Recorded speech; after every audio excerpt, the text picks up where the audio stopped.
Дети гуляют во дворе. И один мальчик подходит к девочкам и спрашивает: вы знаете, почему вообще ветер бывает? Они говорят: почему?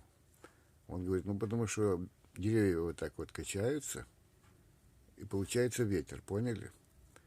А девочка говорит: да-да, поняли, все, короче, иди гуляй. И он ушел. А одна девочка говорит: этот Саша, он такой умный. А вторая: да, даже слишком умный.